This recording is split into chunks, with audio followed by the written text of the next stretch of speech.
teman-teman, selamat datang di channel Re Ayudhya. Mari belajar dan bertumbuh bersama. Episode kali ini kita masih membahas tentang toxic parenting. Jika di episode sebelumnya kita sudah belajar mengenai ciri-ciri dari toxic parenting dan dampaknya, maka di episode kali ini kita akan membahas apa sih penyebab toxic parenting itu dan bagaimana cara mengatasi dampaknya serta bagaimana juga cara untuk berhenti meneruskan pola toksik tersebut. Nah, nanti kita bahas bersama ya. Dan seperti biasanya, di obrolan santai ini saya masih ditemani oleh Widya Henisa Putri. Oh iya, bagi teman-teman yang mungkin ingin bertanya atau sharing bisa menuliskannya di kolom komentar ya. Mari kita mulai obrolan santai kita. Selamat mendengarkan.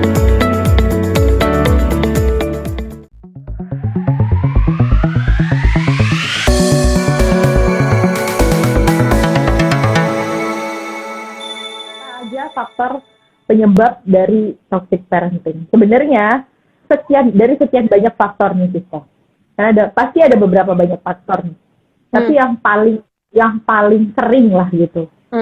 Pastinya kamu udah banyak lah baca referensi, terus kemudian pengalaman gitu ya selama konseling. Yang paling banyak menjadi faktor penyebab utamanya itu apa sih biasanya? Iya, kalau toxic parenting ini berarti kan penyebab si orang tua menjadi orang tua yang toksik gitu ya. Faktor utama yang paling menyebabkan itu kemungkinan besar si orang tua ini pun berasal dari keluarga yang toksik juga. Artinya dia di masa lalunya, di masa kecilnya, bahkan di dalam masa pengasuhan dengan orang tuanya, bisa dikatakan misalnya kakek nenek kita gitu, kemungkinannya juga toksik gitu. Kemungkinannya si orang tua yang toksik itu juga menjadi korban dari toxic parenting sebelumnya gitu loh. Itu biasanya itu menjadi faktor utama sih gitu, faktor utama kenapa dia akhirnya juga ketika dia menjadi orang tua, dia juga akhirnya menjadi orang tua yang toksik gitu loh, yang melakukan toxic parenting itu kan, parenting itu pola pengasuhan ya. Nah, jadi kalau Widya tanya, apa sih faktor yang paling gitu ya, yang paling banyak gitu terjadi, kalau menurut penelitian adalah dia sendiri kayak gitu. Jadi orang yang menjadi orang tua toksik, atau dia membuat toxic parenting, pola pengasuhan yang toksik, itu pasti bisa dipastikan dia pun dulunya mengalami toxic parenting dari orang tuanya, atau dari misalnya kalau aku gitu ya, ketika aku menjadi korban, atau orang tuaku aku merasa bahwa orang tuaku tuh toxic banget, atau aku menjadi korban toxic parenting, kemungkinan besar adalah orang tuaku pun dulunya juga korban toxic parenting dari kakek nenekku gitu. Jadi ada reparenting. Nah, karena apa? Kecenderungan kita itu kan gini, manusia itu kan belajar dari pola ya. Kita kan belajar dari pola-pola, dari kebiasaan-kebiasaan, dari role model yang kita lihat selama ini. Nah, menjadi orang tua itu nggak ada sekolahnya. Kita itu cenderung meniru apa yang dilakukan orang tua kita dulu ketika mengasuh kita. Nah, ketika orang tua kita dulu toksik gitu ya terhadap kita, secara nggak sadar seringkali kita pun mengulang itu, meniru pola pengasuhan orang tua kita kepada anak kita. Atau itu yang pertama meniru gitu ya, pola itu gitu.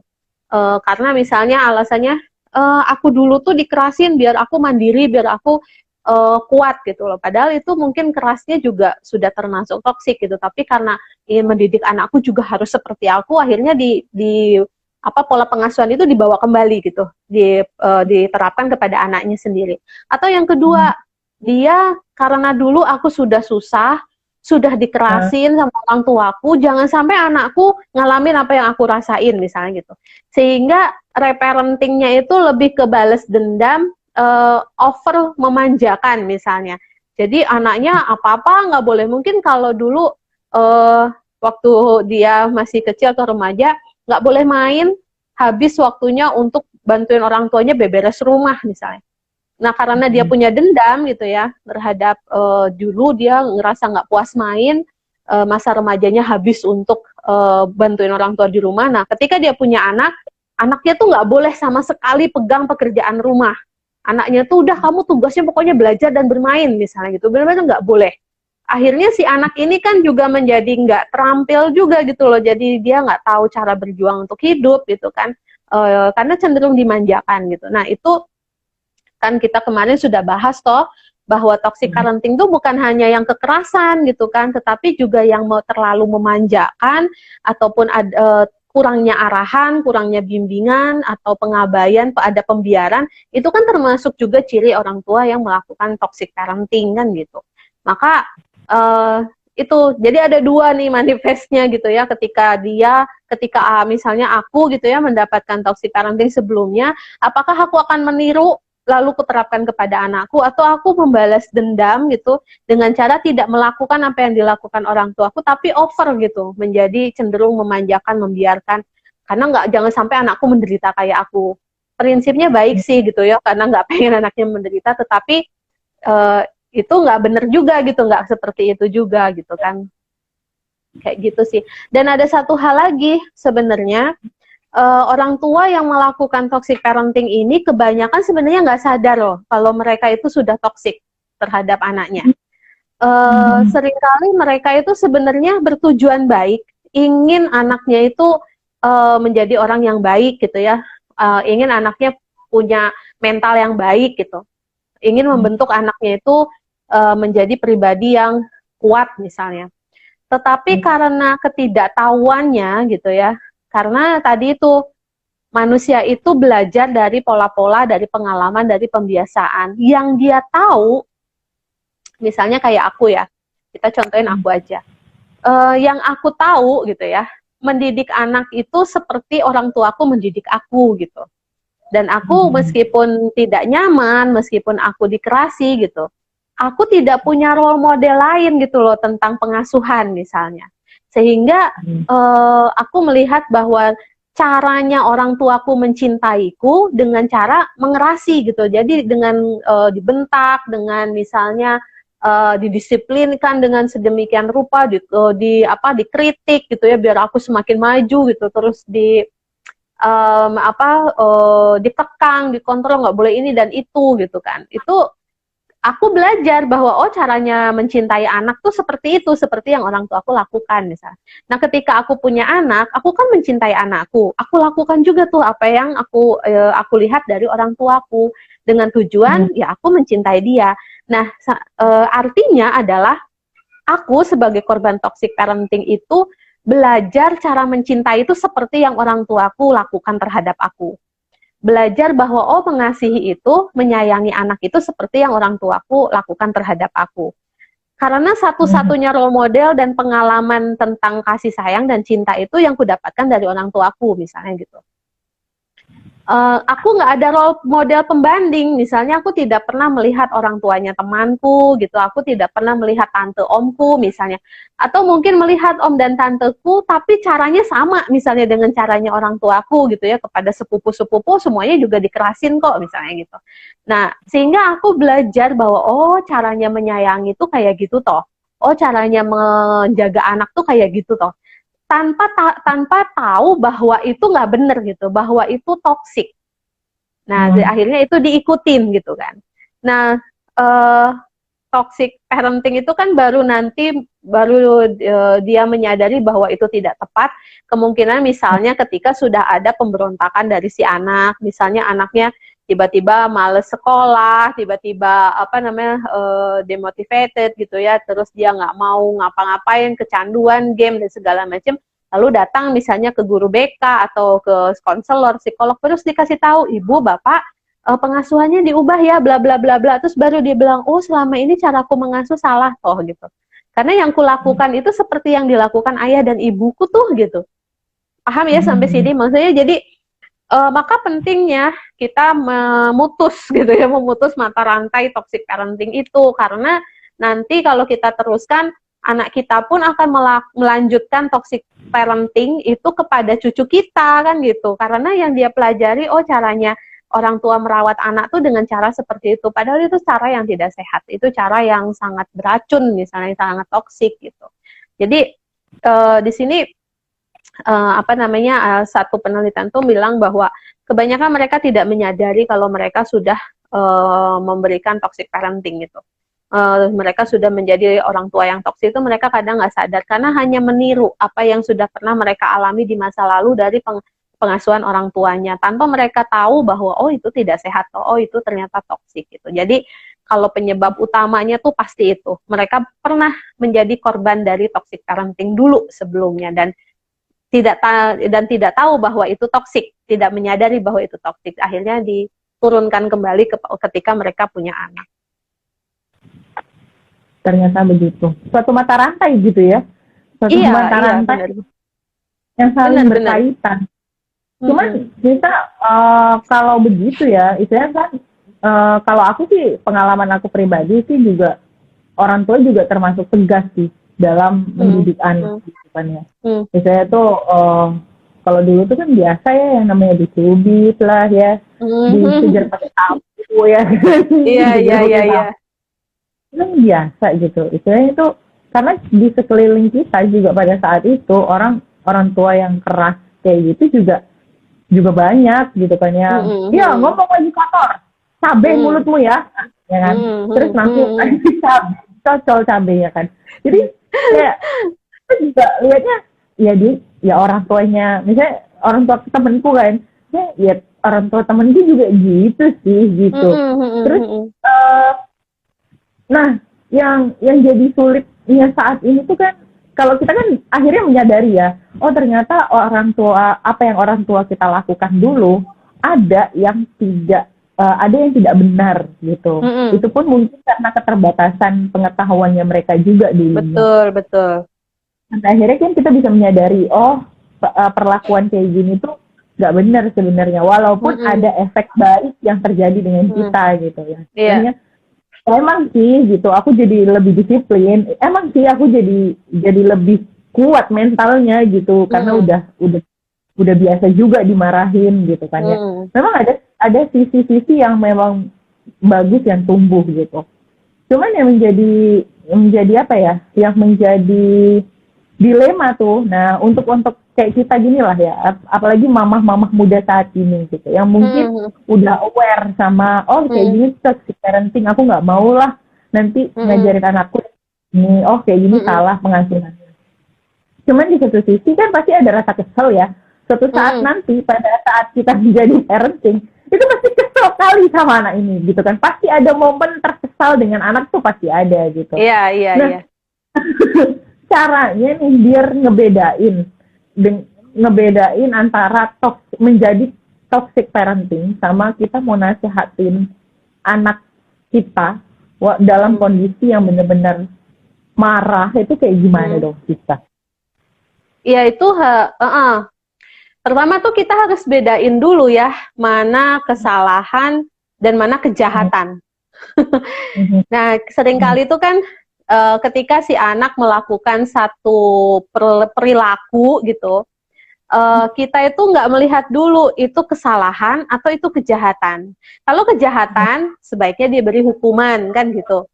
Tetapi kalau itu kesalahan harusnya kan diberitahu bahwa apa yang salah dan bagaimana sebenarnya seharusnya kan gitu. Nah seringkali kita itu keplesetnya semua perilaku yang dilakukan anak yang tidak sesuai sama maunya kita anggap itu kejahatan. Contohnya gini deh, misalnya anakku gitu ya, dia tuh sebenarnya pengen ngambilin aku air minum, misalnya gitu ya. Terus dia ngambil tuh pakai gelas beling gitu kan, ngambil. Namanya juga masih kecil kan. Dia pas bawa kepleset terus gelasnya pecah gitu kan. Nah, terus tanpa aku bertanya dulu, tanpa aku tahu latar belakangnya dulu, tapi aku udah bereaksi. Langsung melihat bahwa itu sebuah kejahatan. Misalnya gini, Bunda udah sampai, Bunda tuh capek, nyampe rumah gitu ya, baru pulang kerja, terus kamu kok malah mainan gelas gitu, terus malah kamu pecahin gitu.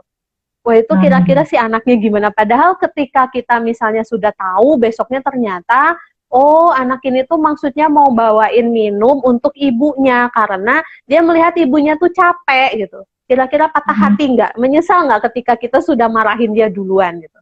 Nah maka maka tadi itu kita perlu belajar melihat mana kesalahan, mana kejahatan. Kalau kayak gitu kan bisa jadi kesalahan ya, artinya apa? Itu kan ketidaksengajaan. Anak tuh nggak tahu, dia yang masih umur 2-3 tahun itu kan nggak tahu kalau ternyata gelas beling itu bisa pecah misalnya. Dia nggak tahu kalau gelas seumuran dia itu tangannya belum kuat untuk memegang gelas beling misalnya, untuk membawa gelas beling berisi air, kan dia belum tahu gitu. Sehingga ketika itu pecah dia nggak berdaya, dan dia baru tahu, oh ternyata gelas ini bisa pecah gitu. Nah, pecahannya tuh ternyata bisa melukai. Kan sebelumnya dia nggak tahu gitu loh. Nah, ini perlu kita nasehati gitu kan, lain kali hati-hati, tanganmu belum kuat, besok bawanya gelas plastik aja ya nak, misalkan gitu. Nah, tetapi kalau itu kejahatan, misalnya kalau kejahatan tuh gini, kita udah bilang dia, misalnya gini, anak kita itu punya kecenderungan mencuri mainan temennya. Misalnya dia bawa mainan temennya di sekolah, dia pengen, terus dia ambil, dia bawa pulang, dan itu dia curi gitu. Terus waktu kita tanya, loh kok kamu punya ini gitu, terus dia bilang, itu punya temanku tak bawa pulang gitu. Loh kamu tahu nggak kalau ini tuh mencuri gitu. Nah, mencuri ini kan sudah dalam kategori jahat toh gitu loh, kejahatan kan gitu.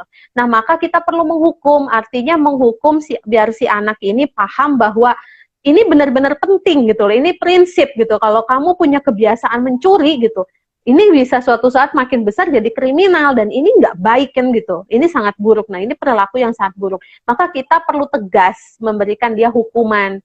Ada beberapa orang tua, ada beberapa teori yang mengatakan memukul anak itu diperbolehkan kalau itu untuk mereduce kejahatan itu tadi. Artinya mendisiplinkan anak agar anak itu tahu bahwa ini sesuatu yang jahat dan tidak boleh dilakukan, ada konsekuensi gitu. Buku itu bilangnya memukul harus di bagian tertentu, jangan di bagian kepala, jangan di bagian dada gitu, dan juga memukulnya jangan sampai terlalu keras, cukup membuat anak merasa bahwa itu pedes gitu ya, dipukul cukup, anak cukup sudah merasakan bahwa itu sakit. Lalu setelah itu tidak hanya selesai sampai dipukul, tetapi dia nangis kan gitu, biasanya anak nangis, lalu peluk.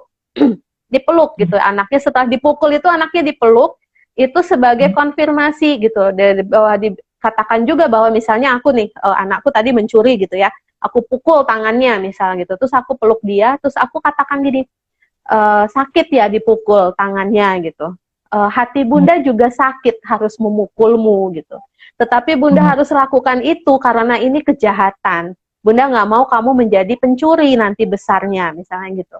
Maka kamu harus tahu bahwa mencuri itu sangat-sangat tidak dibenarkan gitu. Jadi setelah ini kamu harus berhenti punya perilaku itu, gitu misalnya gitu. Jadi anak tuh belajar bahwa oh, yang bunda koreksi itu adalah perilakuku, bukan pribadiku gitu. Jadi akunya tetap diterima sebagai anak, perilakunya yang tidak diterima oleh bunda, dan itu benar-benar bikin marah, dan dia ingat terus tuh kalau dia pernah dipukul di tangan misalnya karena mencuri, sehingga harapannya ke depan dia tidak mencuri. Tapi ada juga teori yang lain yang tidak memperbolehkan pukulan. Jadi kalaupun menghukum gitu lebih mengambil haknya. Misalnya kalau anakku misalnya senangnya makan es krim karena dia sudah mencuri, kamu sebulan bunda hukum nggak boleh makan es krim. Itu hukuman bagi perilakumu yang sedemikian rupa misalnya karena mencuri, tapi tetap diberitahunya dengan kasih sayang itu. Nah, kaitannya sama tadi yang Widya bilang, kadang kan kita pasti kesel tuh ngadepin anak gitu ya. Kita ini bukan orang yang sempurna juga, yang nggak mungkin juga kita sabar 24 jam itu, sampai 24 jam kali 7 hari kali 4 minggu gitu kan, sabar terus tuh kan nggak mungkin gitu. Kadang ada keceplosannya juga, kita memarahi bahkan mungkin membentak anak, itu gimana gitu. Makanya tadi yang pertama, kita perlu membereskan luka-luka batin yang kita miliki sejak kita masih kecil, remaja, sebelum kita menikah gitu ya. Itu semua diberesin dulu, sehingga kita tuh tidak menyimpan kemarahan internal yang belum beres. Karena jangan sampai ketika kita masih punya kemarahan internal yang masih sangat besar gitu ya, anak sebenarnya sih cuman remeh aja, misalnya dia jatuhin makanan gitu. Tapi kita marahnya bisa sampai dahsyat, sampai berlebihan gitu. Nah itu kan pertanyaannya, betulkah yang membuat marah itu anakmu gitu? Atau sebenarnya perilaku anak itu hanya stimulus aja untuk kemarahan yang sebenarnya sudah ada sejak dia belum punya anak misalnya gitu. Jadi ada kemarahan yang terus tertimbun, terakumulasi gitu loh, sehingga ada kecetus sedikit aja dia langsung meledak. Kan kalau mau cuman masalah makanannya dia jatuh gitu, bikin kotor lantai, kan tinggal bilang, nah hati-hati gitu. Kalau misalnya kita bereaksi agak keras, paling haduh, kan paling gitu ya, misalnya haduh, jatuh kan gitu. Makanya duduk, makannya sambil duduk, nggak usah sambil jalan-jalan, misalnya gitu. Kan nggak perlu kita sampai kamu itu terus dikemplangi kepalanya apa sampai suruh pungutin itu makanannya, terus makanan yang dipungut disuruh dimakan, itu kan terlalu berlebihan. Kemarahannya yang sudah tidak rasional gitu kan, tidak sesuai dengan apa yang terjadi atau dengan perilaku si anak itu gitu. Jadi kita perlu memanage juga, kita perlu tahu juga sebenarnya kita punya luka batin apa. Temui inner child kita sendiri gitu ya, jangan sampai inner child kita yang malah menjalankan peran kita sebagai ibu. Bayangkan inner child itu kan anak kecil yang tinggal di dalam diri kita gitu ya. Itu kan sebentuk kepribadian yang terbentuk ketika kita yang terbentuk dari pengalaman kita waktu masih kecil. Ketika kita menjadi seorang ibu yang harus memerankan kan adalah misalnya kayak aku ya relin dewasa kan gitu, Rel dewasa ini yang harus menjalankan peran sebagai ibu. Jangan sampai Widya kecil gitu ya, inner child-nya itu Widya kecil yang menjalankan peran sebagai seorang ibu. Kira-kira bisa nggak gitu? Kan pasti caranya pun akan sangat kekanak-kanakan kan gitu. Makanya nggak heran marah aja meledak gitu, nggak rasional gitu, nggak, anak cuma masalah remeh gitu ya, masalah yang nggak besar banget, tapi kita bisa marah sampai meledak-ledak, sampai menyakiti hati anak. Maka penting banget secara individu, yuk kita kenali diri kita sendiri, kita punya luka batin apa aja, itu di daftar gitu ya, ditulis gitu kan, penyebabnya apa dan segala macam. Dan kalau misalnya tidak bisa melepaskan pengampunan, tidak bisa memaafkan, atau merasa kesulitan, ya nggak ada salahnya cari konselor, cari psikolog. Sekarang kan tenaga kesehatan itu untuk konseling bisa secara online gitu ya, nggak harus ketemuan misalnya secara langsung, tapi bisa konseling secara online dan segala macam, diberesin tuh satu-satu.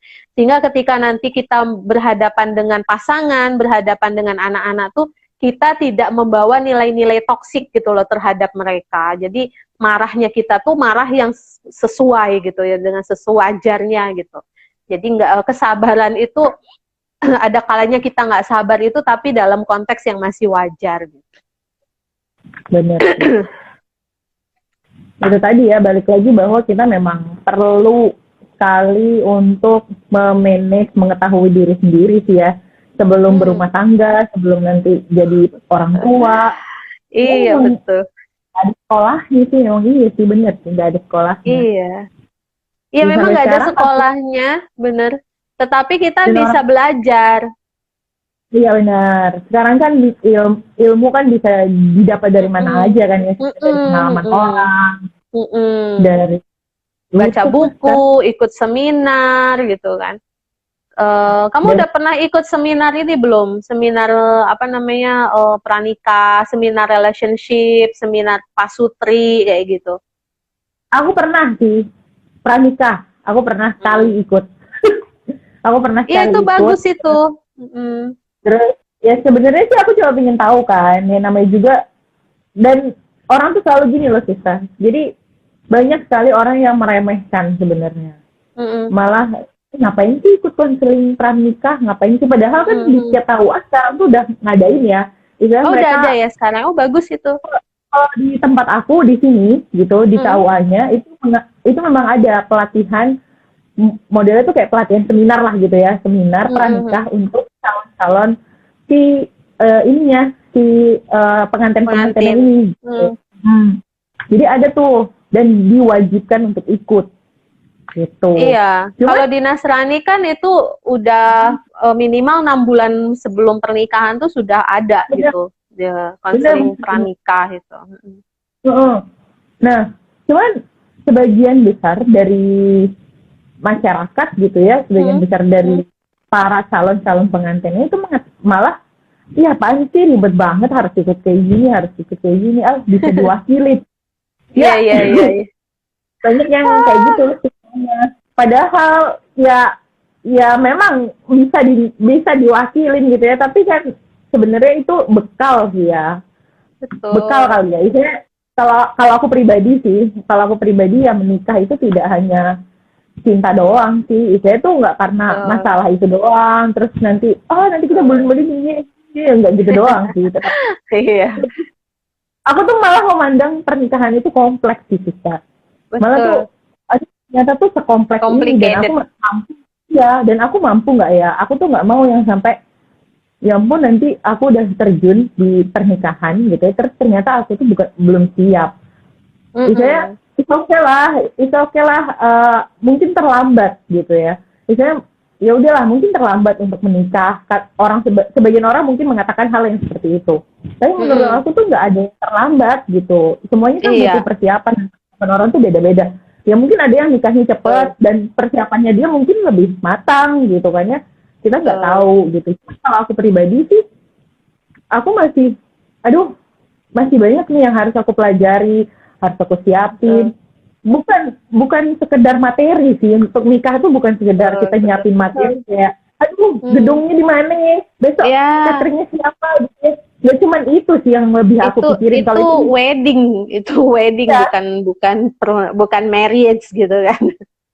Ya istilahnya itu mah bisa dicari gitu, dan itu tuh nggak wajib gitu kan ya. Buat aku sendiri hal itu tuh nggak wajib gitu, tapi yang lebih penting tuh gimana mental kita siap atau enggak gitu. Terus gimana kita menikah menyatukan dua pikiran gitu, dua keluarga gitu kan ya, dua kebiasaan gitu. Itu kan itu yang aku pikirin kali sih gitu sebenarnya. Iya. Dan aku selalu wanti-wanti sih ke teman-temanku yang mau nikah gitu kan ya, yang penting malah ada beberapa teman aku juga yang kalau nikah tuh kan ya selalu aku kadoin tuh buku biar baca gitu. Iya. Baca sebagai buku ya, harapannya itu tuh untuk nolong gitu. Kadang sampai gini sama mama. Mamaku bilang gini, kamu tuh ya Mbak, kalau temanmu nikah dibeli buku kayak gitu emang dibaca, mama yakin itu jadi pajangan doang. Padahal mah itu adalah kunci kebahagiaan. Padahal itu enggak sih katanya itu, karena kita tuh minim banget gitu. Karena ya pasti benar kata kamu Tista, bahwa role model kita dalam parenting itu pasti orang tua. Ya iya, kalau orang tuanya dia istilahnya mengajarkan parenting yang bagus gitu. Lah kalau yang toxic otomatis kan menambah mata rantai tadi kan gitu. Betul. Jadi sebenarnya penting sih. Penting banget. Makanya hubungan suami istri itu ya ketika kita mau menikah gitu kan, ya kita butuh cinta, tapi kita juga butuh skill, butuh pengetahuan juga gitu kan, bagaimana cara menjalani pernikahan itu, bagaimana tuh biar nggak bosan gitu kan.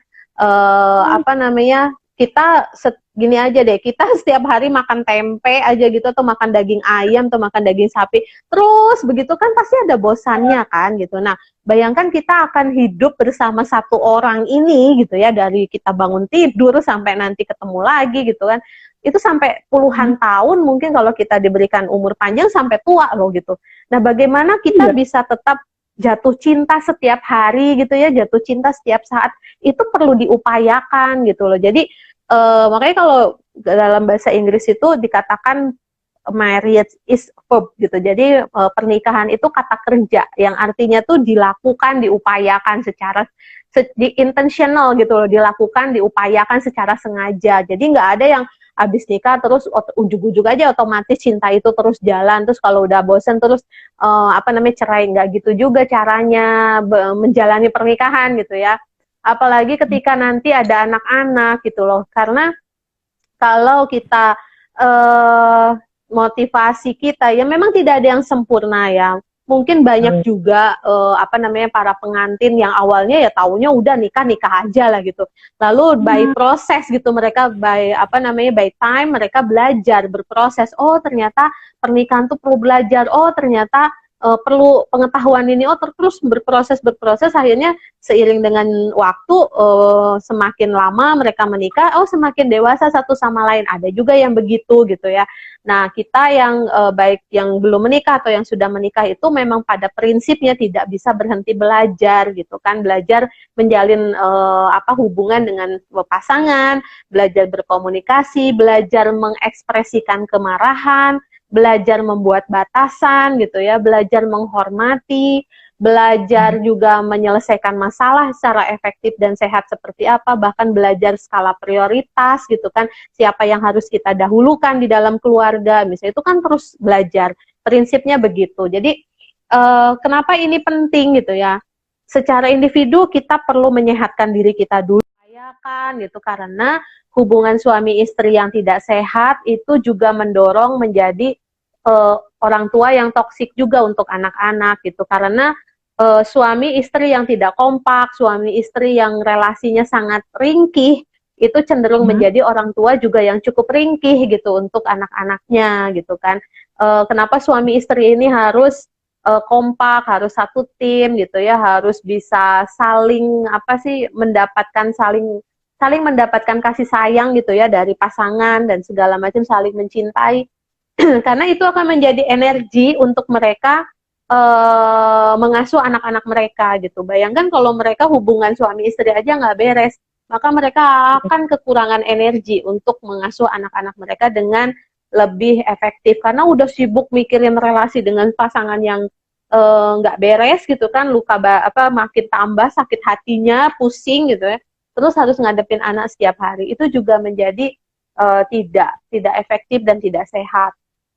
Kadang ada sampai orang gini, udah yang terserah lah suami gue mau kemana bodo amat, yang penting anakku makan, anakku bisa sekolah, anakku bisa belajar, udah yang penting aku sama anakku. Nah ini kan anak akhirnya menjadi tameng gitu loh, anak akhirnya menjadi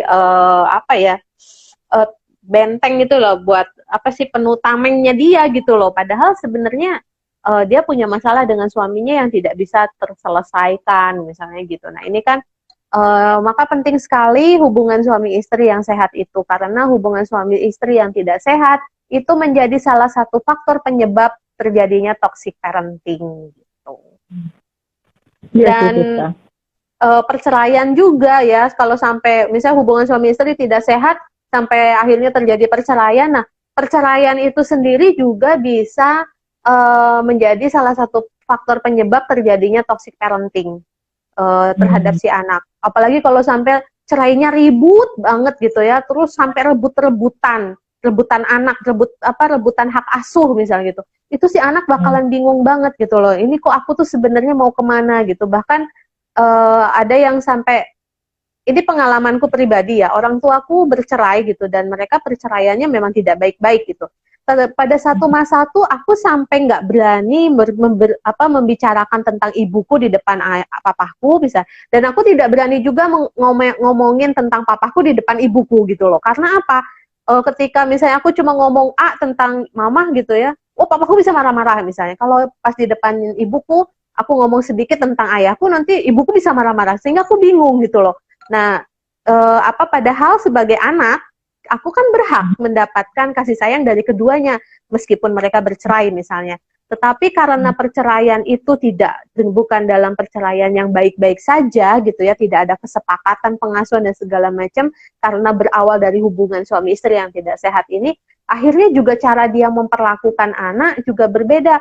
Kemarahan, bahkan ada loh Sista yang kayak gini, si ibu ini sama anaknya gitu ya, selalu bertengkar gitu kan, apapun yang dilakukan anaknya itu selalu dianggap salah, sampai si anak ini sudah dewasa, sudah kuliah gitu ya, dia merasa kayak kok aku selalu disalahin terus sih sama ibuku gitu ya.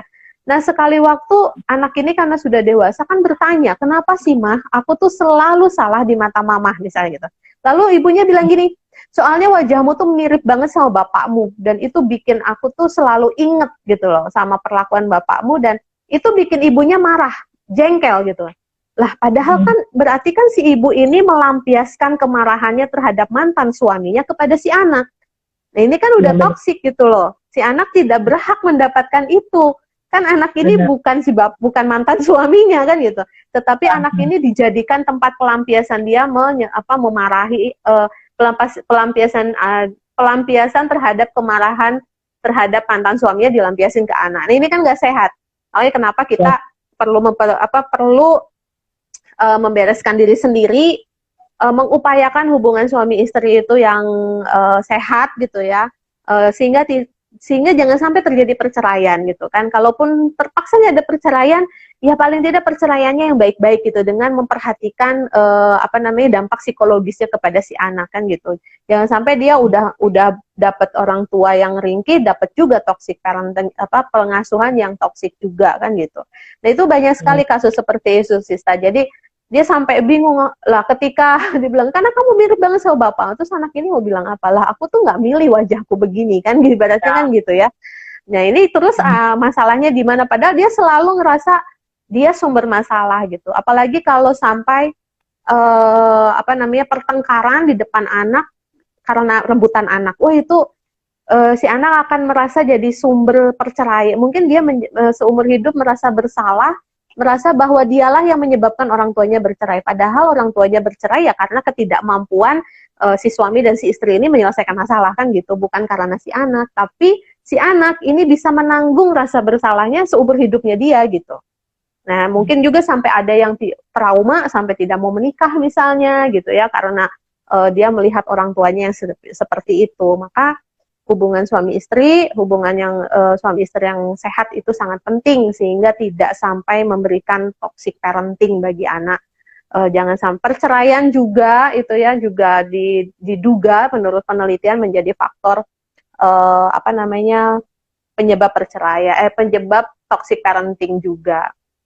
Kemudian ada juga ini Sista, di beberapa penelitian itu disebutkan taraf ekonomi dan taraf pendidikan itu juga membuat membuat individu cenderung menjadi orang tua yang toksik karena stres gitu ya. Jadi gini, kenapa kita perlu mengapresiasi pemerintah itu mengedepankan pendidikan dasar itu sampai 9 tahun ya, sampai 9 tahun kan minimal gitu ya, sampai SMP gitu ya.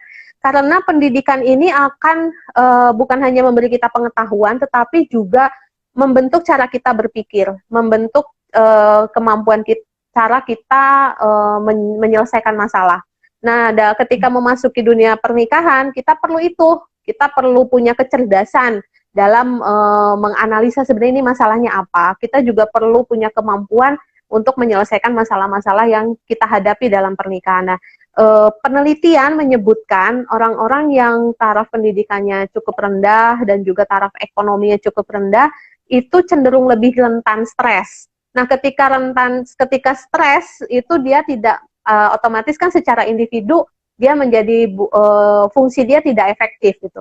Nah, maka ketika dia menjalankan perannya sebagai orang tua juga menjadi orang tua yang cukup toksik. Bisa jadi toksik ini menurut penelitian tidak 100% ya, tapi sepersekian persen itu salah satunya disebabkan oleh pendidikan dan juga taraf ekonomi yang membuat mereka stres gitu, dan stresnya ini yang membuat mereka jadi tidak efektif sebagai orang tua. Jadi kalau memang kenapa ya undang-undang pernikahan menyebutkan kan minimal 17 tahun gitu ya, ya itu benar sih, karena diusahakan tuh sekolah dulu kan gitu, sekolahnya selesai dulu, pendidikannya diselesaikan dulu gitu kan, sehingga secara kepribadian, secara mental, secara fisik itu sudah cukup siap untuk masuk dalam pernikahan gitu. Jadi diusahakan sih jangan sampai pernikahannya pernikahan dini gitu ya, pernikahan dini. Pernikahan yang terlalu dini itu juga mempengaruhi si suami istri ini bisa menjadi toksik, orang tua yang toksik karena ketidakmampuan mereka dalam menyelesaikan masalah. Mereka nggak skillful ibaratnya gitu. Iya sih, jadi sekolah itu penting. Benar sih, dan aku jadi ingat, jadi aku pernah datang ke suatu daerah gitu ya.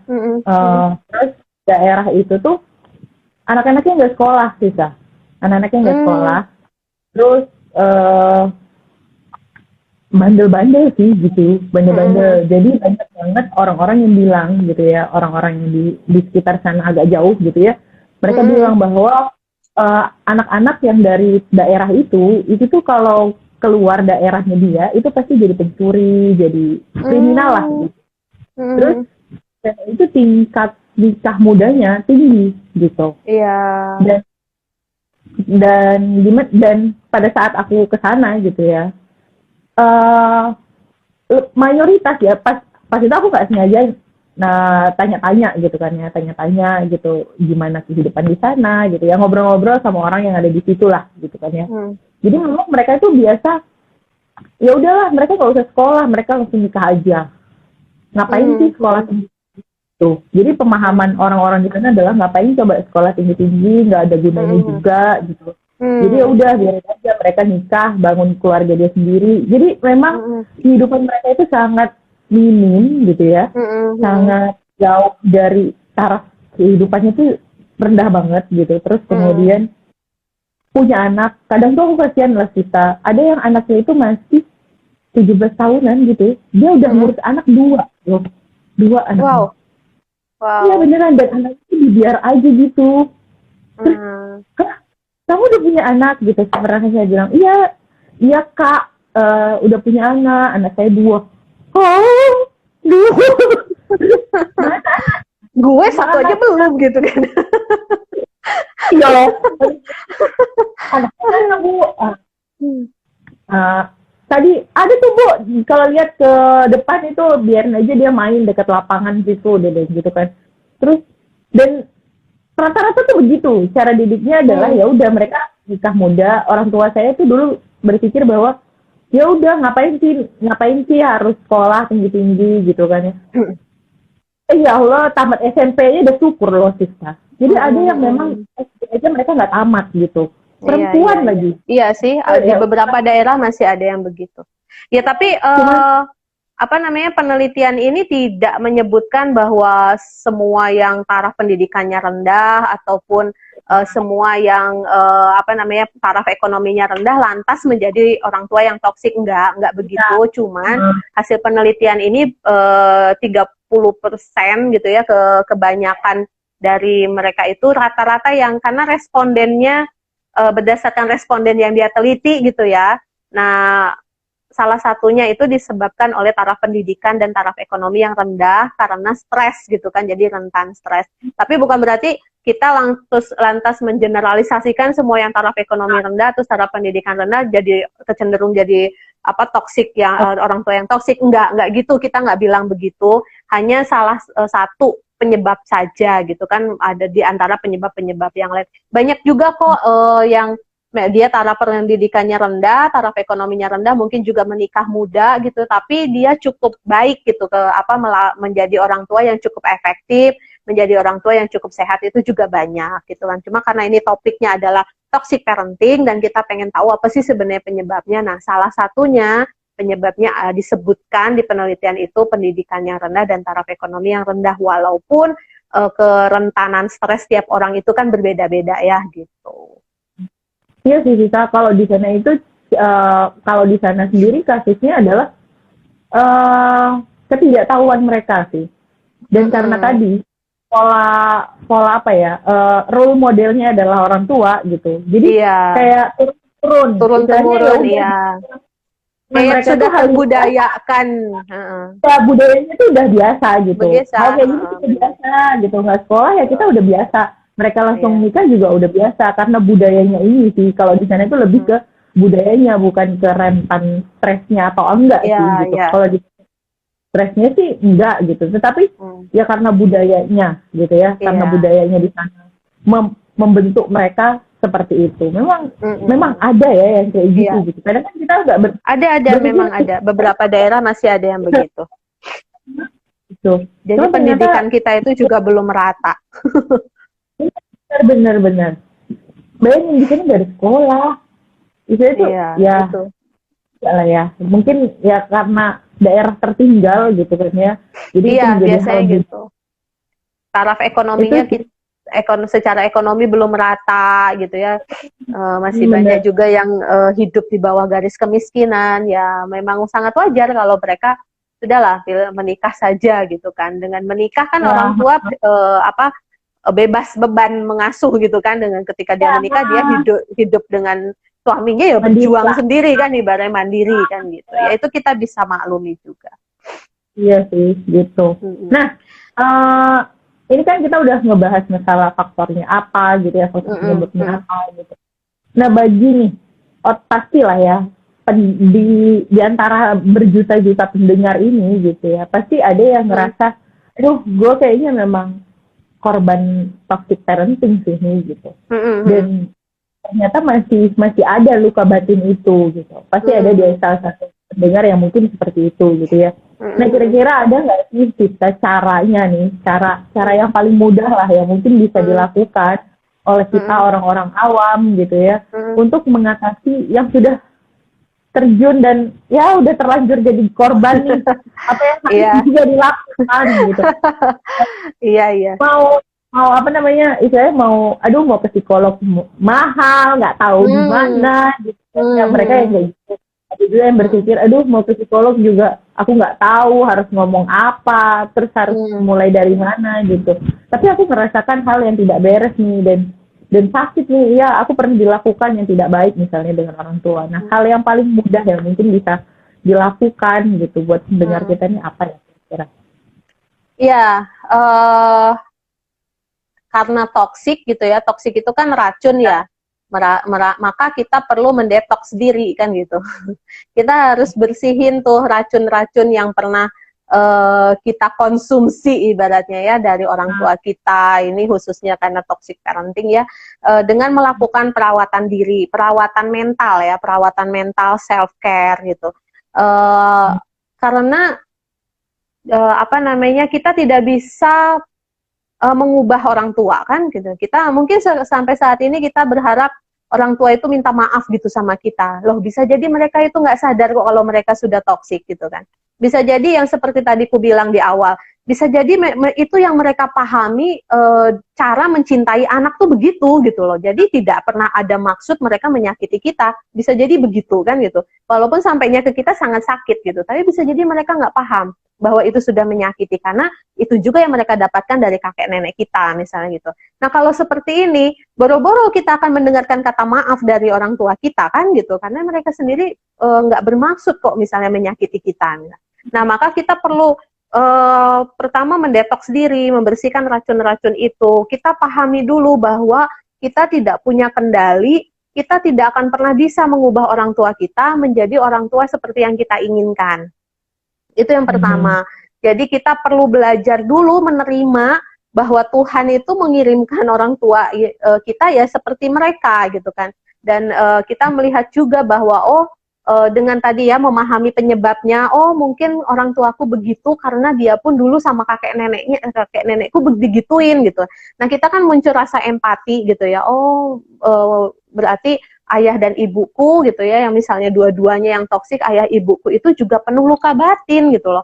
Dan mereka punya traumanya sendiri, mereka punya luka batinnya sendiri yang bisa jadi mereka juga nggak terampil dan nggak menyadari luka-luka itu, dan mereka juga nggak tahu mungkin caranya mengobati luka-luka yang sudah mereka rasakan. Apalagi ketika sekarang mereka sudah lansia misalnya, kita sudah punya anak gitu kan, mereka sudah punya cucu.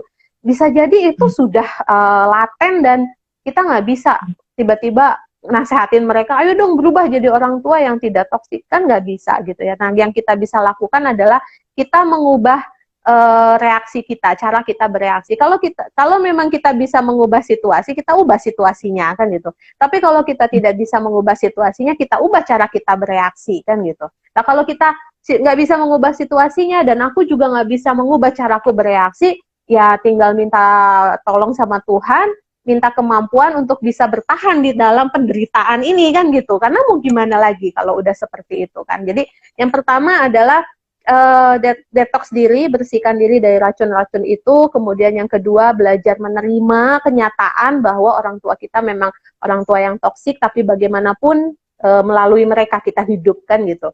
Lalu yang ketiga, menyadari bahwa orang tua kita itu memiliki latar belakang kehidupannya sendiri yang bisa jadi jauh lebih menyakitkan dari yang kita kira gitu kan, dan mereka punya traumanya sendiri, punya luka batinnya sendiri, punya kepribadian dan nilai-nilai mereka sendiri yang dibentuk dari mereka hidup di masa lalu gitu ya, yang kita tidak pernah tahu gitu loh. Mungkin sebelum kita lahir itu mereka sudah struggle apa kan kita tidak pernah tahu gitu ya.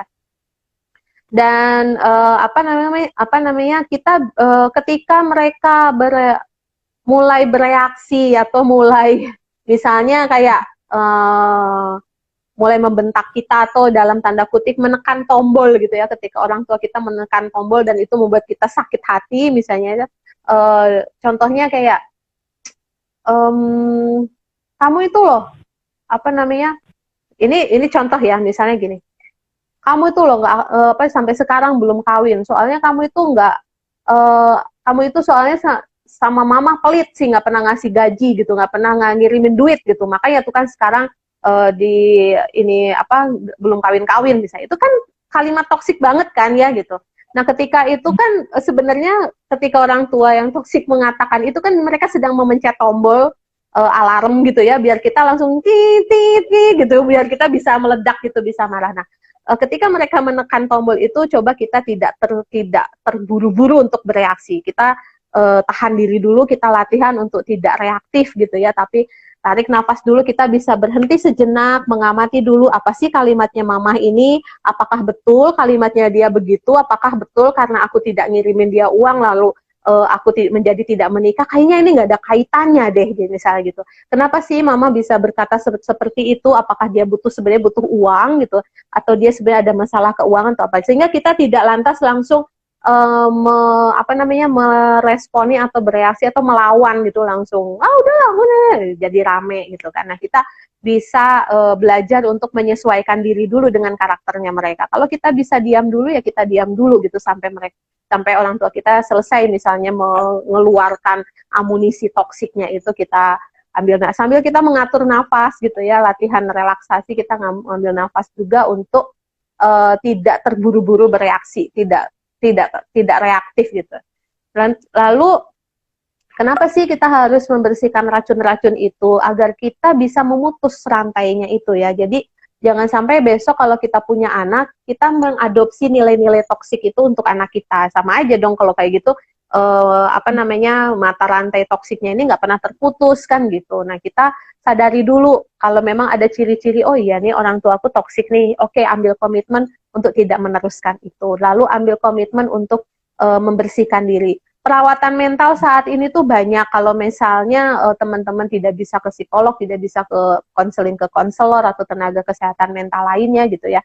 Yang pertama bisa latihan meditasi mindfulness, latihan relaksasi pernafasan gitu ya, untuk melatih pengendalian diri, jadi tidak mudah emosi gitu ya. Lalu yang ketiga yang bisa dilakukan, coba untuk journaling, membuat jurnal setiap hari.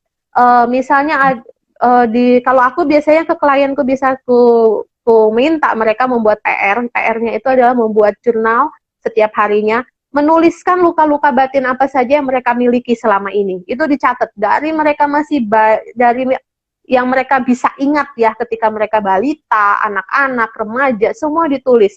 Apa saja sih di masa-masa itu luka batin yang pernah dia rasakan, dia terima, dari siapa, apa penyebabnya, tuliskan sedetil-detilnya. Itu kan secara tidak langsung kita bertemu gitu ya dengan inner child-nya kita gitu kan. Oke, kita pernah terluka sama siapa, karena apa, bagaimana waktu itu kejadiannya, reaksi kita bagaimana saat itu, ditulis dulu semua. Sehingga kita memberi ruang pada inner child kita, memberi ruang pada diri kita untuk emosi-emosi kita pada masa itu yang mungkin ketahan gitu ya, yang mungkin tidak terekspresikan, misalnya ditulis dulu. Lalu bisa juga nanti membuat surat gitu ya untuk diri sendiri, misalnya untuk inner child kita, menenangkan gitu ya. Nanti suatu saat mungkin kita bisa bikin sesi tersendiri untuk berbicara tentang inner child itu gitu ya. Membuat surat untuk diri sendiri, misalnya terima kasih misalnya Widya gitu ya. Terima kasih Widya, kamu sudah bertahan sejauh ini, misalnya kayak gitu, dan macam-macam. Journaling itu sangat penting sih. Itu bisa dilakukan secara mandiri gitu. Kalau untuk relaksasi, meditasi sekarang di YouTube dimanapun bisa, banyak pelatihannya, bisa ikut. Konseling online juga sekarang yang gratis juga ada, yang berbayar juga ada, itu juga bisa gitu. Tapi paling tidak sadari dulu bahwa kita punya luka batin dari orang tua yang toksik dan itu perlu dibersihkan gitu. Dan pahami juga bahwa orang tua kita melakukan itu juga mungkin dikarenakan mereka punya luka batin yang tidak terselesaikan, dan itu bukan tanggung jawab kita ya untuk membersihkan luka batin mereka gitu. Kemudian juga, tapi juga harus gini juga sih, kita harus objektif juga gitu ya. Misalnya gini, kita kuliah nih gitu ya, udah 7 tahun belum selesai-selesai gitu. Terus orang tua kita tuh setiap kali telepon, kamu kapan lulus?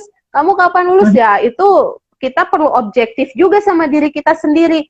Ini orang tua kita yang toksik atau memang diri kitanya juga yang berulah kan gitu loh. Udah 7 tahun ngapain juga nggak selesai-selesai kuliahnya kan gitu. Itu kita perlu introspeksi diri juga gitu loh, kira-kira kita nih menyebabkan kemarahan orang tua kita juga enggak. Misalnya masa remaja kita SMA nggak lulus malah ngutang ke sana sini misalnya, ya wajar dong kalau orang tua sampai marah dan segala macam, sampai mungkin ngusir anaknya dan segala macam. Jadi kita perlu melihat diri kita juga secara objektif sih gitu. Ini orang tua aku yang toksik atau aku yang toksik kan gitu. Jangan-jangan aku yang toksik nah gitu. Nah itu juga perlu dilihat juga sih ya. Nggak melulu lihat orang tua ya, tapi lihat juga lihat diri kita juga gitu. Jangan-jangan kita pun kecuali kalau gitu. Misalnya melakukan apapun terus tiba-tiba dimarah, nah ya mungkin gitu ada kemungkinan. Misalnya, iya Pak, aku habis nyolong. Nah iya kalau dimarah, gimana lah ceritanya habis nyolong nggak dimarah sama orang tua nih? Lah iya kan. Nah, kalau misalnya memungkinkan kalau misalnya memungkinkan itu bisa melakukan terapi keluarga atau konseling keluarga sebenarnya. Nah, kadang kita bisa juga sih memakai orang penengah. Misalnya kita punya om atau tante, atau mungkin biasanya penasehat spiritualnya orang tua kita misalnya. Yang jadi kalau orang tua kita tuh kalau si penasihat spiritual ini ngomong dia didengerin banget. Nah kita bisa juga tuh minta tolong gitu ya, untuk menjadi penengah misalnya, untuk menyampaikan bahwa kita sebagai anak punya harapan apa, terus nanti orang tua punya harapan apa, sehingga ada rapat keluarga mungkin dan si penasihat spiritual ini ataupun konselor atau apa gitu ya bisa menjadi penengah, memediasi gitu antara orang tua dan anak, dan bisa terapi, bisa konseling, itu jauh lebih baik sih. Walaupun mungkin tidak semua keluarga bisa melakukan itu ya gitu, apalagi orang tua belum tentu gitu mereka terbuka untuk terapi itu. Tapi kalau bisa dilakukan ya dilakukan gitu. Kemudian juga yang paling penting adalah gini, kita perlu karena ini yang orang yang toksik itu adalah orang tua kita sendiri. Kita kan nggak mungkin tuh putus hubungan gitu aja gitu kan. Kalau sama pacar, sama pasangan yang toksik mungkin bisa gitu, tapi orang tua kan nggak bisa ya. Nggak akan pernah ada, kita sama orang tua tuh gimana pun juga sampai kapanpun juga ada ikatan darah yang nggak akan pernah bisa diputus gitu kan. Dan sebenarnya putus hubungan dengan orang tua ini juga tidak memulihkan sih, sebenarnya tidak memulihkan diri kita juga gitu kan dari luka batin itu. Maka yang bisa kita lakukan, kita tidak bisa putus, tapi kita bisa melakukan membuat batasan gitu ya, batasan dengan orang tua kita gitu. Jadi misalnya apa yang bisa kita terima dan apa yang tidak bisa kita terima gitu. Salah satunya misalnya kita kalau memang sudah cukup dewasa gitu ya, kita bisa tinggal berbeda rumah atau berbeda kota gitu ya dengan orang tua kita, sehingga interaksinya tidak terlalu sering bertemu, sehingga ketika jarang bertemu biasanya jadi lebih sering kangen misalnya, jadi nggak sering berantem, nggak sering bertengkar gitu kan. Kalau misalnya masih di bawah 17 tahun, masih di usia sekolah, mungkin nggak bisa ya tiba-tiba kos atau apa, mungkin bisa melibatkan keluarga besar, kalau ada om, tante, pak de, bude, kakek, nenek misalnya yang bisa menjadi apa ya, diikuti gitu atau menjadi penengah gitu ya, mungkin ikut sama mereka bersekolah di luar kota atau ikut sama saudara. Nah itu juga bisa memberi kita satu batasan gitu kan. Bisa menggunakan mereka juga untuk menjadi penengah misalnya gitu. Kemudian juga kita bisa memberi batasannya gini, kalau jangan sampai kita hanya berduaan dengan orang tua kita. Mungkin ngumpul rame-rame, ada kakak, ada adik, ada om, ada tante atau apa gitu ya. Sekali ngumpul tuh rame-rame, sehingga nggak akan ada kesempatan untuk kita bertengkar gitu loh dengan orang tua kita, ataupun orang tua kita nggak ada kesempatan juga untuk menyerang kita misalnya gitu. Nah itu bisa rame-rame gitu. Dan kalau misalnya teleponan gitu bisa video call grup gitu kan, jadi kan nggak berduaan gitu. Itu juga mungkin akan mencairkan suasana gitu. Terus juga hindari pembicaraan yang bisa memancing masalah gitu loh. Misalnya kalau udah ngomongin tentang kerjaan, misalnya dia masih nganggur terus ngomongin kerjaan, wah udah nanti diserang tuh sama bapaknya, misalnya diserang sama ibunya misalnya gitu. Iya kamu sih gini gini gini, jadinya nggak kerja sampai sekarang, terus diungkit lagi masalah, akhirnya malah jadi nggak enak suasananya, malah jadi kembali bertengkar. Nah mungkin bisa membahas hal-hal yang lebih umum, misalnya gimana corona di sana gitu, gimana di sana demo atau apa, jadi hal-hal yang umum yang tidak memancing nyerempet-nyerempet ke masalah-masalah yang bisa jadi trigger pertengkaran antara kita dengan orang tua gitu. Nah itu bisa buat tuh batasan-batasan itu.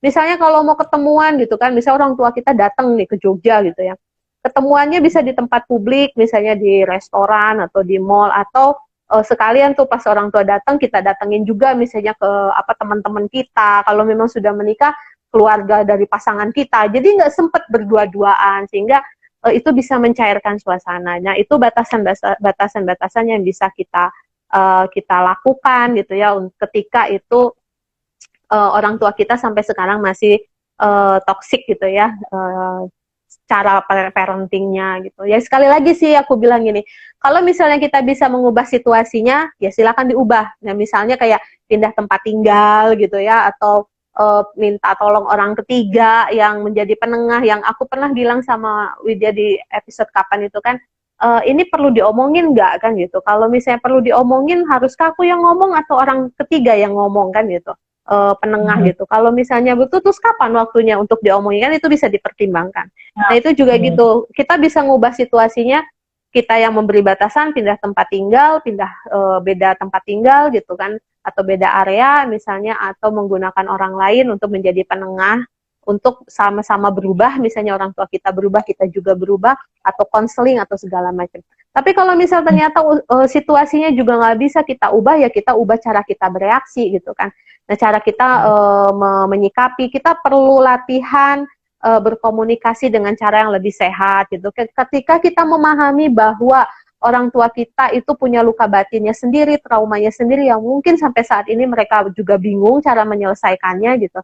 Nah kita bisa lebih dewasa, maksudnya lebih memaklumi, lebih berempati sama luka batinnya mereka. Misalnya mereka lagi bentak-bentak marah-marah, kita tidak perlu lawan, kita datang, kita elus-elus tangannya misalnya, terus kita itu secara tidak langsung kan kita kayak menghimbau dia untuk bersabar sedikit, terus bisa kita katakan, iya Pak, aku mendengarkan, tidak usah teriak-teriak, nanti tenggorokan papa sakit, aku mendengarkan kok apa yang dikatakan. Itu namanya kita melakukan deeskalasi. Nah, deeskalasi itu kayak menurunkan nada bicara kita dipelankan, volume ngomong kita dipelankan, kita menggunakan kata-kata yang lebih sopan, yang lebih pelan, lebih sabar. Itu nanti energinya akan nyampe gitu ke orang tua kita, dia yang tadinya bentak-bentak mungkin juga akan kepengaruh menjadi lebih tenang gitu kan. Nah pada saat itu baru kita ajak bicara baik-baik, nggak usah teriak-teriak dulu, yuk sebenarnya papa itu punya harapan apa, papa apa sih yang ingin papa sampaikan, kita bisa bicara baik-baik. Nah kita dengan bereaksi seperti itu, dengan cara yang lebih responsif, melakukan deeskalasi, melakukan komunikasi yang lebih sehat, mungkin lama-lama gitu ya kita bisa memberikan pengaruh gitu bagi orang tua kita, yang lama-lama nanti kalau ngomong sama kita udah nggak pakai 7 oktav 8 oktav lagi gitu, karena oh dia udah berubah nih, aku jadi malu juga nih anakku bisa sabar kok aku enggak, misalnya kan bisa begitu. Nah memang itu perlu kecerdasan juga sih ya, kita perlu terus belajar gitu ya, untuk karena ketika kita bisa berempati, ketika kita bisa beratribusi, memahami latar belakang seseorang berperilaku gitu ya, maka kita tuh bisa lebih mudah untuk responsif bukan reaktif gitu. Nah itu jadi melatih diri gitu kan, ketika konseling ya biasanya nanti akan dilatih tuh cara-cara menyikapi atau cara-cara bersikap atau cara-cara menghadapi perilaku-perilaku yang toksik terhadap kita. Ya tadi itu bikin batasan gitu kan, mengampuni. Biasanya kalau kita konseling ya misalnya gitu, kita juga akan dilatih untuk bisa melepaskan pengampunan sih, untuk bisa melepaskan pemaafan untuk orang-orang yang pernah menyakiti kita, termasuk jika itu orang tua kita. Nah, pemaafan ini ada yang bisa rekonsiliasi langsung, jadi bertemu dengan orang tuanya, saling menyadari kesalahannya apa, terus saling minta maaf, itu enak gitu kan.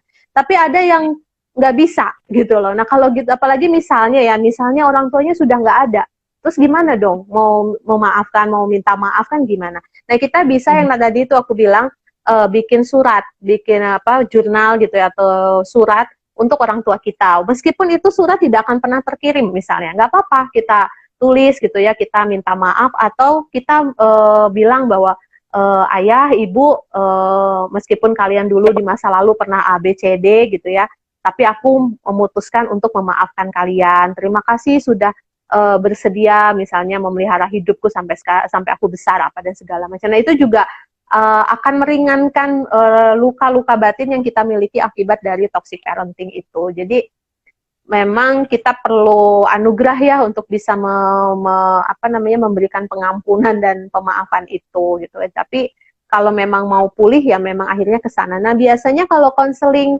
dengan tenaga kesehatan mental, yang pertama kita akan diajarkan untuk bisa menerima kenyataan, menerima kondisi orang tua yang toksik, kemudian juga kita bisa nanti kita dilatih untuk bagaimana cara-cara kita menghadapi perilaku-perilaku yang melecehkan atau perilaku-perilaku yang toksik terhadap kita. Jadi kita diajarin tuh cara mekanisme pertahanan dirinya yang sehat yang seperti apa kan gitu.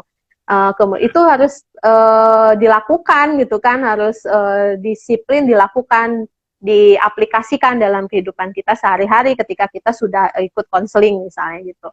Kemudian juga kita nantinya akan diajar untuk bisa menerima. Nah, karena kalau sudah bisa menerima, nanti kita bisa memberikan pengampunan atau pemaafan itu akan jauh lebih mudah gitu. Nah, kalau teknik-teknik latihannya ya tadi itu relaksasi, meditasi, journaling gitu, self-talk, ngomong self-writing, itu kan surat tadi self-writing. Itu bisa dilakukan secara mandiri kalau memang posisinya, kondisinya kita nggak bisa ketemu dengan konselor, nggak bisa ketemu dengan psikolog atau tenaga kesehatan mental karena mungkin juga kita nggak ada uang misalnya kayak gitu ya, lakukan itu secara mandiri gitu, itu bisa. Dan satu hal juga bahwa kita perlu punya paradigma bahwa kita bukan orang tua kita gitu ya. Jadi meskipun kita memiliki orang tua yang toksik, kita tidak harus menjadi orang yang toksik juga. Kita bisa putus rantai itu dengan kesadaran bahwa kita bisa menjadi pribadi yang lebih baik gitu ke depannya nanti. Gitu. Jadi pulihkan diri sih penting banget. Jadi kalau tadi karena ini toksik, mari kita detox kan gitu. Karena sudah dapat orang tua yang toksik, maka penuh racun dalam tubuh kita. Nah, racun-racun itu mari kita detox. Caranya ya lakukan perawatan mental. Kalau bisa konseling, bisa terapi, konseling terapi gitu. Kalau nggak bisa ya tidak apa-apa dan buat batasan-batasan itu tadi. Benar. Biasanya tuh gini, kulit aja gitu ya, itu butuh detox ya kan, biar sehat gitu. Kan? Iya, apalagi mental. Bener sih, biasanya tuh harus pulih dulu gitu, dan waktunya memang nggak sebentar gitu. Aku sendiri adalah satu korban toxic parenting sih. Aku bisa berani ngomong kayak gitu, aku ngalamin gitu. Terus waktu pulih sampai saat ini dimana orang tuaku ya khususnya ibuku ya biasanya ibuku sudah jauh lebih baik saat ini, itu tuh butuh yang panjang karena memang benar ya. Jadi role modelnya itu kan adalah orang tuanya dia ya, kakekku. Kakekku juga mengajarkan ibuku itu dengan sangat keras gitu, dan itu membuat luka batin yang sangat dahsyat gitu untuk ibu. Kalau dulu mungkin aku masih kecil gitu ya, aku merasa bahwa kayaknya aku bukan anak kandung gitu. Kayaknya anak angkat gitu. pikiran yang kayak gitu, otomatis kita juga ngebentuk luka batin kita sendiri gitu ya. Iya. Sampai beranjak dewasa pun masih mengalami hal itu. Itu proses yang sangat panjang. Akhirnya kalau aku kemarin itu nempuhnya adalah kita ngomong, bener-bener kita ngomong gitu. Rekonsiliasi ya. Rekonsiliasi langsung gitu kan ya.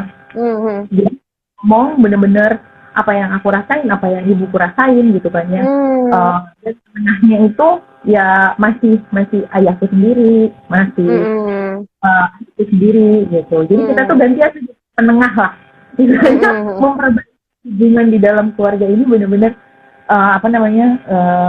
butuh orang yang memang harus jadi penengah gitu kan ya. Iya. Konfiliasinya dengan adikku, istilahnya adikku juga pasti punya luka batin yang sama dengan aku. Iya. Atau ayahku yang jadi penengah, jadi gitu kan ya. Jadi kita tuh saling mengisi gitu kan ya. Iya. Sampai akhirnya aku belajar. Mamaku sendiri sangat belajar. Istilahnya mamaku sendiri itu belajar banget kita istilahnya melepaskan luka batinnya terhadap apa yang udah dilakukan oleh ayahnya. Kebetulan adikku meninggal kan ya, udah meninggal gitu. Udah nggak bisa lagi kan istilahnya minta maaf dan sebagainya. Tapi dengan adanya pemahaman gitu, terus kita sharing bareng-bareng, kita istilahnya secara tidak langsung itu bisa dibilang konseling keluarga lah. Cuman ya kita aja gitu kan ya. Nah udah gitu ya belajar untuk memaafkan, belajar juga untuk mengetahui dulu itu kenapa kakek begitu, terus melihat beratribusi. Iya, gitu sampai akhirnya memutuskan untuk ya ini salah, nggak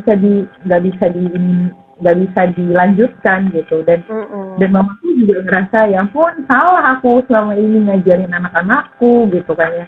Sampai akhirnya momen dimana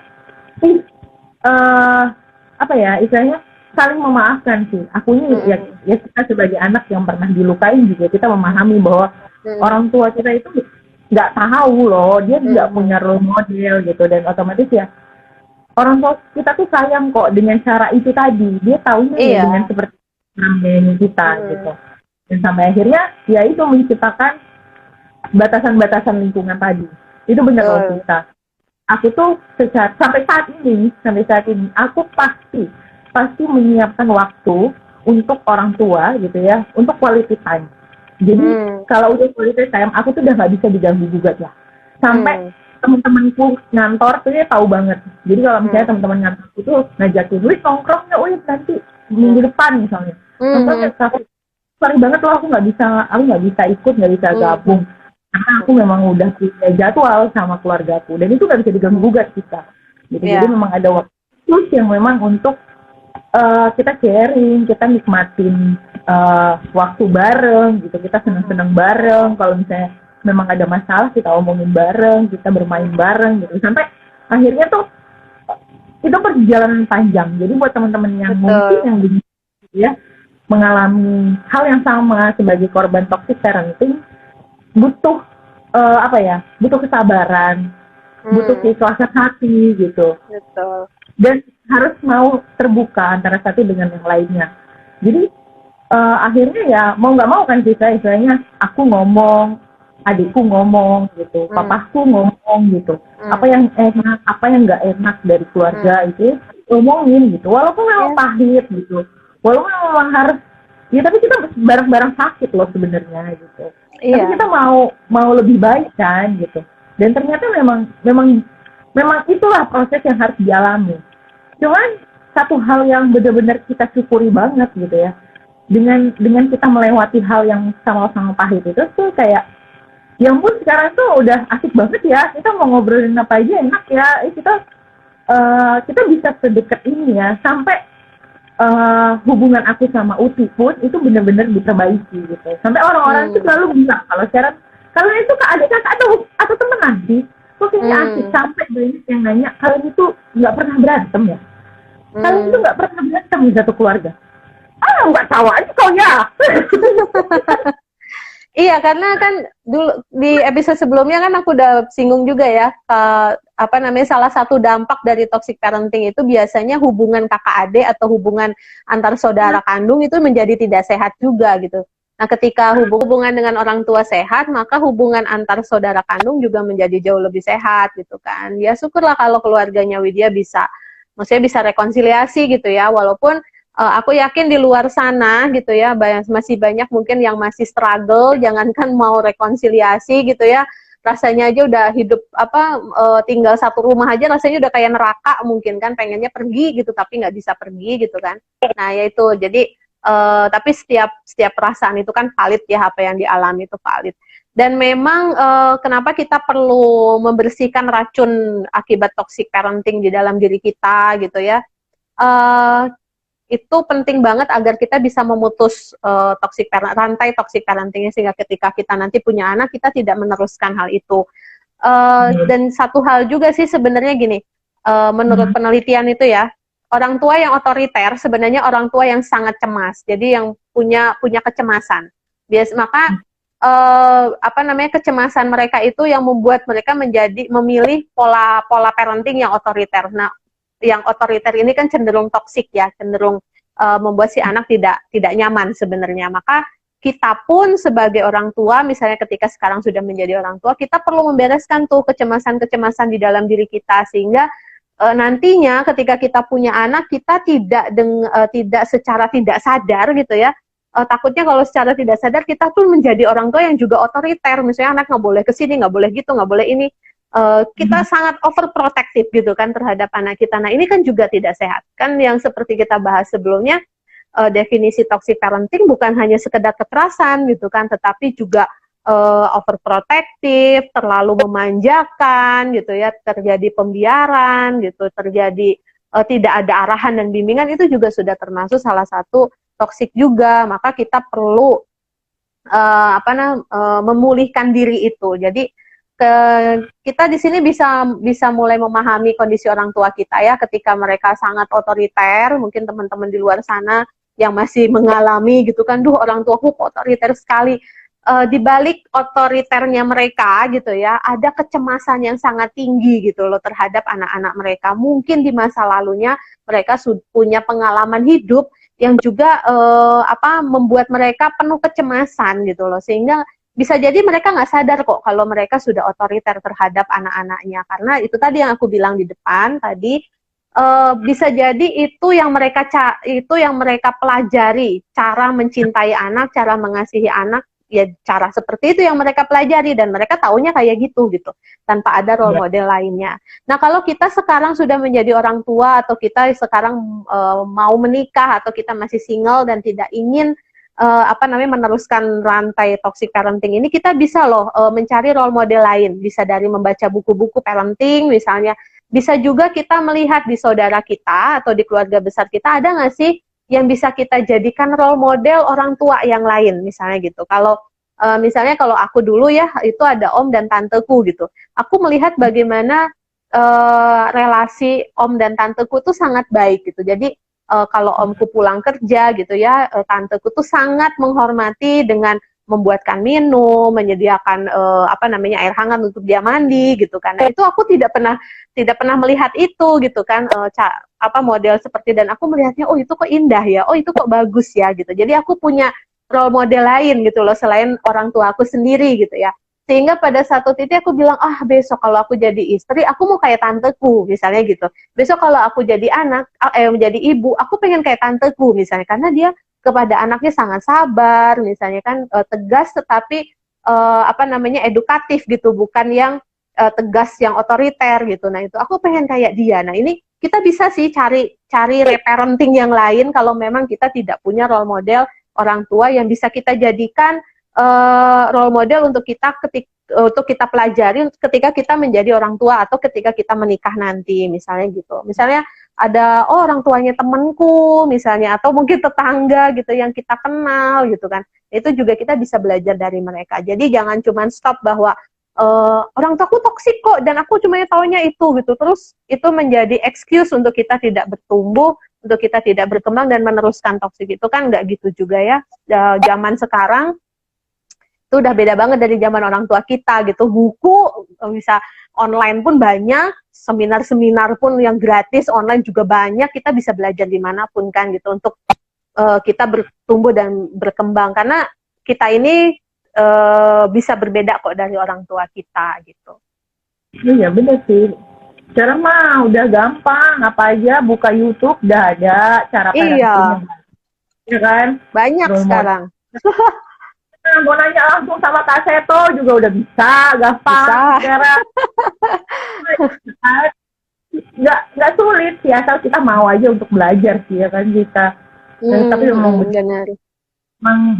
memang harus apa ya, istilahnya menjadi orang tua itu tidak boleh stop untuk belajar sih, harus terus di-upgrade.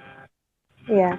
Ya kita kan belajar tuh sepanjang hayat ya. Kita secara individu pun kan terus belajar kan gitu.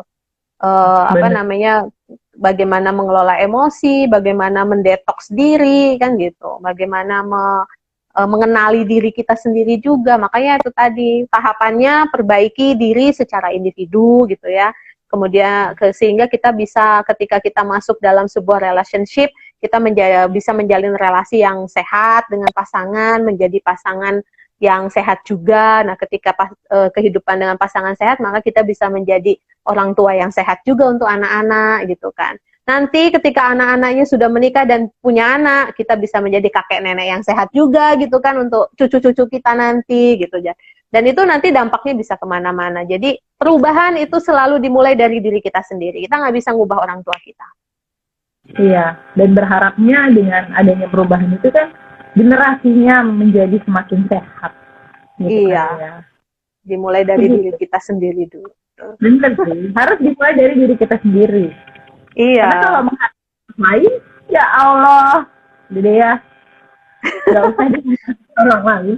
Mending kita diri. Iya, nggak bisa, soalnya nggak bisa kan. Kita nggak bisa mengubah orang lain, mengendalikan orang lain tuh nggak bisa. Kita minta orang tua kita berubah, yang ada kita stres terus. Ya bener sih, jadi mau nggak mau ya harus bisa memaintain diri sendiri sih. Iya, karena yang tadi aku bilang itu kan, kalau bisa ngubah situasinya ya ubah situasinya, tapi kalau nggak bisa ngubah situasinya ya ubah cara kita bereaksi. Kalau kita nggak bisa ngubah situasi, nggak bisa juga mengubah cara kita bereaksi, ya udah berarti kan memilih untuk menderita. Ya minta Tuhan kasih kita kekuatan untuk bertahan dalam penderitaan itu kan. Mau gimana lagi kan gitu. Itu adalah langkah awal sih. Dulu juga aku gitu sih, istilahnya aku minta orang tuaku untuk berubah ya. Mau kena gaplok aku pada saat itu. Jadi ya udah, istilahnya tuh udah deh, balik dulu ke aku dulu deh gitu. Iya. Balik dulu ke aku sampai suasananya lebih baik, sampai semuanya bisa terkendali, barulah misalnya ya udah deh kita dulu yang diberesin, baru nanti lihat dulu situasi dan kondisinya memungkinkan ya. Mari kita negosiasi, Mak. Tapi kalau nggak bisa negosiasi. Iya benar. Itu tadi yang aku bilang, kadang kita perlu belajar deeskalasi gitu ya. Kita duluan deh yang nurunin nada bicara, yang kita yang dulu ngomongnya pelan lebih dulu. Nanti lama-lama kan emak kita yang tadinya teriak-teriak kepengaruh juga kan untuk ikutan jadi pelan gitu, terus kita baru bisa ngomong. Ya itu kita perlu belajar di situ kan. Iya sih. Makanya kalau buat teman-teman yang lagi berusaha untuk keluar dari lingkungan toksik atau toxic parenting gitu ya, tetap semangat dan ya mulai dari diri kita sendiri dulu aja gitu. Karena nggak mungkin kita menyuruh orang tua kita berubah, tetapi dari diri kita sendiri. Memang butuh effort yang tinggi, kesabaran, berdoa juga. Meditasi juga ya untuk menenangkan diri. Iya, relaksasi, mindfulness. Relaksasi mindfulness itu kan untuk mengenali pikiran-pikiran kita lah, mengenali diri sendiri sih sebenarnya. Relaksasi itu bagus untuk pengendalian diri. Kalau aku tuh ini, ya benar journaling itu loh, aku journaling. Yes, aku juga masih terus journaling.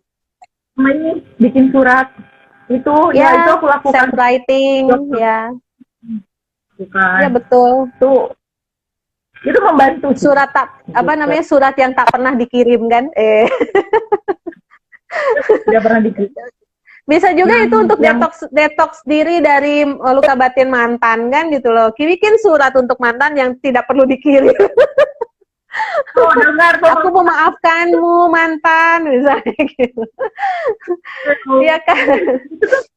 Ini loh aku buat, saya untuk menyurati diri sendiri kan. Menyurati Ya. diri sendiri. Secara tidak langsung di alam bawah sadar kita tuh seolah-olah kita tuh sebenarnya menyemangati diri kita sendiri sih.